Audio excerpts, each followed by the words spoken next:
Okay. I love it. Yes, you look fantastic. Good Tuesday evening, everybody. You are here tuning in to an Author Talk Short. And today we're talking with Rox and Charles, who are the writers of the Enigma series. They have, I believe it's 12. Correct me if I'm wrong. You guys write so many books, so I'm between 12 and 15, okay? You know? Yeah, no, it's 12. You're good. Awesome. So we are going to talk to them today about why they write the Enigma series, because it's like a continuous one. They just keep pumping them out. I swear every year you guys put out a new book, maybe twice a year. So kind of what the inspiration is behind that, why you guys decided to keep writing in this cyber field that you guys are writing in. So who would like to answer the inspiration question first? Oh, I think I'll start, and then I'll let Charles pick up because he'll bring in some color. So why the series? We actually started writing nonfiction, and Okay. it was boring. It was like a workbook, and Charles decided he didn't want to write anymore. He thought it was just dumb. So Actually, I stomped off and took my marbles and went home. that's true. He did stomp off. So I doodled with a story. And I, wove the wonderful technology, and I did all of that, that stuff in a person. I created this wonderful character, and I had about, I don't know, a few chapters done, maybe a dozen chapters done. I shipped it over to him, and I said, "Why don't you read this?" And he read it, with a big smirk on his face. No, not Charles. Yeah, now and again. Well, not Charles. So, Anyway, so I called. I said, "You want to do this?" He goes, "I don't want to write anymore. It's no fun." I went, "Yeah, but we get to kill people." Ooh. Yeah, and so it's like we actually had quite an inventory of people to whack in the series, and it was we had trouble trying to fit all of their deaths into the book, and so we said let's save some for other books, and so. We've got, several people we've whacked that deserve whacking in the metaphysical sense. Deserve whacking. That is just interesting. Deserve to be whacked. What class has to be like whacked on your list? I hope I'm not on that list, by the way. If I am, don't tell me that I am, okay? You are a human being. You don't tick us off. You don't come in and say, you know what, Charles? If you don't fire this person, I'm going to fire you. Oh yeah, that I would write you off in my book too. So those are the kind of people though that we've eliminated, and they get their just desserts, as I like to point out. They do. Yes, they do. I love it. So you guys, okay, so the Enigma series is all about like cybersecurity, cyber attacks, those kind of things, right? Like thriller, all those kind of things. So how do you keep finding content to keep putting out books? Well, it's odd that you would ask that because I was going through that again today, finding new stuff to be able to exploit. Saying, "OMG, look at this! I've got these cyber terrorists that are for hire on the darknet. I mean, you can't make this stuff up. I mean, here it is. Here it's like Brakefield and Rookie. I've got some topics for you, and I got this dump truck of the topics that keep getting dumped on our front lawn, and we're out there scooping up as fast as we can to be able to create interesting stories that are relevant based on real technical threats in today's world." See, and I love that because I feel like, one, you're never going to run out of information to, keep your books going and your inspiration to keep it going. But it's so relevant to today's times, right? Because everything is changing. There's so many different things within the cyber world and different attacks, and there's like different kind of hackers, different kind of identity thefts. There's all these, different, not options. That's such a bad way of saying it, but I'm going to say options for you to kind of create your thrillers that's just so relevant to today, which I think it is probably the best thing that a writer could do is do something where they can relay relative content and things going on in the world. Because I feel like that's more relatable for people. So they really are going to get more into your books, in my opinion. Well, exactly. And, by profession, we work in the technology field. So we often see things before it's adopted by, the average consumer. But over the time that we've been in technology, it has shifted from businesses determining how technology will be used to everyday person determine how technology will be used, because everybody has a device now. Yeah, or multiple devices. Yeah. Yeah, that's true. I mean, we're talking to you on a device right now. I have my phone right here, my tablet. So, I mean, I am just your target person right here. But I think with all that being said, and you guys being in the cyber, industry and everything like that, you've seen kind of all these things evolve and change. And so I guess my question to kind of better understand your entire series is you don't have to read from, your first book all the way up until your 12th book. You can pick up a book and read it kind of throughout and understand it. I believe that's how your series works, right?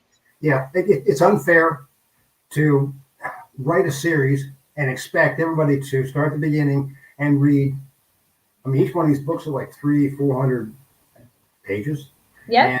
And but it's more gratifying, and it's more to our liking to be able to write each one of these books as part of the series. Admittedly, there are characters we that we pick up and we continue to reuse. We introduce new characters, but each one of the stories stands alone and can be consumed and enjoyed without having to read everything on either side.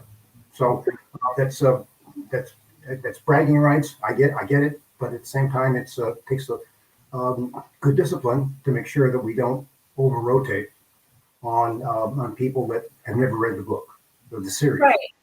Yeah, no, I find that fascinating because usually when you have an author that has a series, you usually have to start with book 1. You're like, oh, I just got into book 3, and now it's like, oh, I don't understand. I got to go back to book 1, kind of thing. But I think that's what kind of makes you guys unique. But I also, I guess the question that I have from a writer standpoint is that challenging to do for each book is to make it a standalone book, or would you find it easier? It's a little bit challenging. We want the characters to evolve. We want them to grow up. And so the characters have grown up over the life of the series. But we want to be careful that, you don't rehash 300 years before you actually get to the relevant topic that you want to deal with in a given story. So we work really hard at throwing just enough of the background information in to keep people from being lost, to understand what's going on, and still, again, be satisfied. We proved it when somebody that we knew bought the first 2 books. Inadvertently, they started the second book first. Yeah, and said, "Wow, that was pretty good. I need to read the book number 2." I said, "You read book 2." See, that would be me. I'd be like, "No, I thought it was book 1." That's just how my mind works. So, I mean, that's interesting that was kind of your first experience out of the gate. So, who has been the most interesting and your favorite character to write in any of your books? Ooh, yeah. Your most favorite. That's like asking you, which one of your kids do you like today? Right now, I like my youngest. I got an answer for you. I like my youngest. right now, but not ticking me off. Dramatic right now. Yeah. Oh, I guess my favorite would honestly has to be Jacob, because Jacob has probably evolved the most, and he's smart, he's witty, and he has good taste in females. He likes Petra. Yeah. See, okay. I like it. I have a tendency to the for some of the bad boys, to be honest, that keep popping. No, not you. Not at all. I confess, Okay. They have a little more dynamics. So there it is. I was gonna be like, why would you pick, the one of the bad guys? But I mean, I could see the intrigue there. The bad boys that have changed throughout the series and morphed them, and they're very satisfying characters that have multiple dimensions, and that's the best way to be able to put it. So I guess that's why I enjoy it. I like that. That's a good answer. I really do. I like it. I'm like, man, that's like, you can tell you're a writer when you come up with really creative and descriptive answers, for sure. So what has been your favorite, because you have 12 books, right? And I know you guys have more to come, and that's just Wakefield and Berkey. That's what you guys do. You guys have more to come, and I know. So what has been your most favorite topic to write? Oh, I think the favorite topic is the one that really just keeps repeating in society. And it's all about things like identity theft and password protection. Those things just keep repeating. And, the hackers keep going because it works. Yeah. And what happened was when everybody went home, they said, we're all terrified. Go home and work from home. Nobody anticipated all of the security openings that bred. If I'm looking at the corporate office, I've got massive amounts of security technology to defend me while I'm at work. Mm-hmm. I don't have that when I'm working off my home router in West Fence Post, Texas. Okay, that's just the way it works. So it's like, and so the bad guys, they read the newspaper too. They're basically putting together all of the, hey, everybody working from home. I know. Let's solicit a bogus routine. Buy the COVID vaccine before anybody else can get it. And people bought it. They bought stuff like that. They hacked their systems. They're working from home. They're looking at corporate stuff, and all of a sudden there's like this, this bounty for all the bad guys. It was remarkable.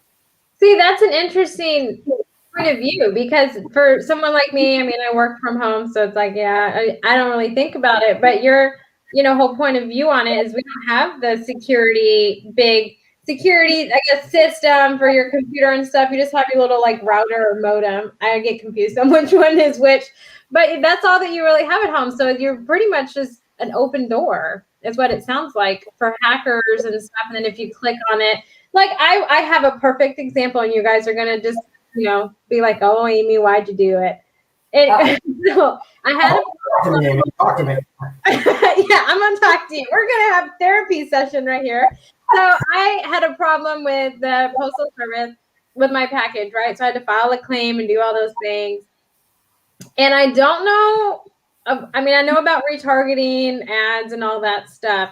But for some reason, since I filed that claim, I was getting text messages about, hey, check your claim status, check like this link. And it said it was from the post office.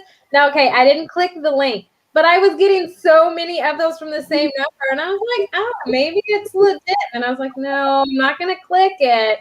But it's just crazy because, like when you do retargeting ads and stuff, like if I look at something on Amazon, it pops up in my Facebook, right? That's retargeting. They pay for that. It's almost like hackers are paying to see where you go on your phone or whatever to kind of, I guess, spam you. It's very interesting. I don't know how you guys keep up with it. I mean, I'm exhausted just sitting here looking at all the spam text messages I have. We didn't mean to exhaust you with this topic. No, I'm just talking about, like, I can imagine, because I don't do security, right? So it's like the overwhelm that I feel. I know that there's millions of people out there that suffer from it, because you have people that prey on, just gullible people to click on the links and stuff. And so it's just like, I don't know. I feel like if I was one of those cyber people that had to like catch hackers, it would be like a never ending door. You know what I'm saying? It'd be, I don't know. They get creative. Yeah. I think that's what makes them so dangerous. It doesn't take much. It's the simplest thing in the world, right? Because you're just doing something you would expect. Yeah. Here's a perfect one, right? Income tax. Everybody's filing income tax late this year. Oh, yeah. Government changed it to May 17th or May 15th or whatever the date is in May that they decided they're going to do income tax. Well, before people were exposed to that date, they're like, quick, file it now so you don't have to pay your COVID back. File this so you don't have to get your relief back. And people were clicking on those links like, gangbusters. Yeah. Click here, you'll get double your relief money if you click within the next 5 minutes. I know the little timer really gets me, because I don't know, I don't do good under pressure. So if you like count down for me, I'm like, oh, I need to click it. I don't do that. Oh, it's going to go away. The deal's going to go away. When it comes to sales and stuff, I'm kind of a sucker for that. Something that says there's a time schedule. You have to do it in this time. That's an automatic. Don't do it. Don't do it. Yeah. And where have you guys been on all of my sales and stuff? That would just, that would help me out a lot. I would have saved a lot of money. That's for sure. Well, no, I love that. I wouldn't have thought of that whole like topic. And I mean, I knew hackers, like cyber hackers and stuff, can be super dangerous, but you don't really understand the full effect of how dangerous they can be, because our lives literally revolve around technology. I mean, when we had the winter freeze and everything went out, people were losing their minds because they couldn't use their phone, they couldn't charge. I mean, I felt like I was on supermarket sweep when I got a power for an hour, you know, and I'm cooking dinner, doing all this, trying to charge my phone, putting a movie on, right? I'm like, oh, I would nail it on that show. So it's just, I don't know. I feel like your books hit home, I feel like, for a lot of those topics, and a lot of people have experienced that. So I feel like to read it and get a better understanding, but to kind of follow the lives that are in your books and the adventures and stuff that kind of happen in the cyber attacks. I feel like, I don't know. I feel like it, honestly, it brings you back to what could really happen in different scenarios that's totally relevant to things that are going on today that you may not know. So I love your guys' series. I think it's awesome. It makes me feel like, man, I thought I was good with technology, and I understand there's people way better than me at it. I feel like a little small ant when it comes to technology now. So that's for sure. Yeah. But unfortunately, there's a lot of people that have not nearly your amount of exposure to it, Amy. And so they're really gullible. That's what's so scary, you know, is people that just don't know, especially the older crowd that wasn't exposed to technology, and someone gives them a cell phone. Holy moly. I know. Yes. It can be overwhelming, and it's just opening, you know, the floodgates for hackers and all kinds of stuff coming on. I could keep talking about this forever. I really could. I mean, we could just have a full-blown, like, 2-hour cyber attack conversation. I have to end it at some point, though, because it is an author talk short. An author talk short, well, semi-short, kind of. But no, I want to thank you, Brakefield and Berkey, for coming on and talking to me about the Enigma series. I look forward to exciting things that you guys have coming. Whatever avenue you go down is going to be amazing. So thank you all so much for joining us today for an author talk short. We'll see you next Monday on Author Talk when we have Andrea Barbosa talking about her wonderful new romance book. So we'll see you Monday.